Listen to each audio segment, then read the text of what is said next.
আমি একা একা যখন দেখছি, আমি যখন ট্রাইব্রেকারে যাই, আমি তখন মানে আল্লাহ আল্লাহ করে যে আল্লাহ এই বছর মানে অনেকবার আমরা ফাইনালের হাত থেকে ঘুরে আসছি আর কি, কিন্তু যে কাঙ্ক্ষিত যে অর্জনটা আর কি, ট্রফিটা আমরা এবার জিততে পারছি, এর আনন্দ আসলে অন্যরকম। আমি একা একা মানে রুমের ভিতরে দেখছি যে এর মানে যে যে খুশি, যে উল্লাস, আমি এটা কাউকে মনে বোঝাইতে পারিনি। এই অবস্থায় আসলে আপনি কি ভেবেছিলেন কিনা যে চ্যাম্পিয়ন হবে, বা নিজে আপনাকে দেখলাম যে খুব দারুণ উৎফুল্ল ছিলেন? ভাই আসলে চ্যাম্পিয়ন হবে কি, আমার টিমের প্রতি আমার বিশ্বাস ছিল যে আমার টিম এবার কিছু একটা করবে, কারণ আমাদের যে ইউনিটি, আমাদের একে অপরের প্রতি বোঝাপড়া, আমাদের আন্ডারস্ট্যান্ডিং অনেক ভালো ছিল।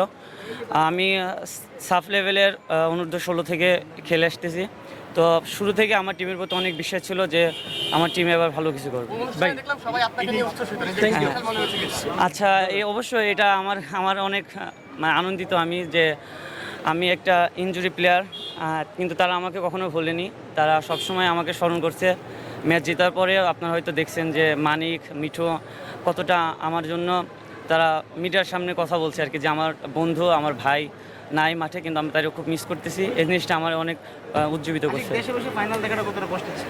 আমি একা একা যখন দেখছি, আমি যখন ট্রাইব্রেকারে যাই, আমি তখন মানে আল্লাহ আল্লাহ করে যে আল্লাহ এই বছর মানে অনেকবার আমরা ফাইনালের হাত থেকে ঘুরে আসছি আর কি, কিন্তু যে কাঙ্ক্ষিত যে অর্জনটা আর কি, ট্রফিটা আমরা এবার জিততে পারছি, এর আনন্দ আসলে অন্যরকম। আমি একা একা মানে রুমের ভিতরে দেখছি যে এর মানে যে যে খুশি, যে উল্লাস, আমি এটা কাউকে মনে বোঝাইতে পারিনি।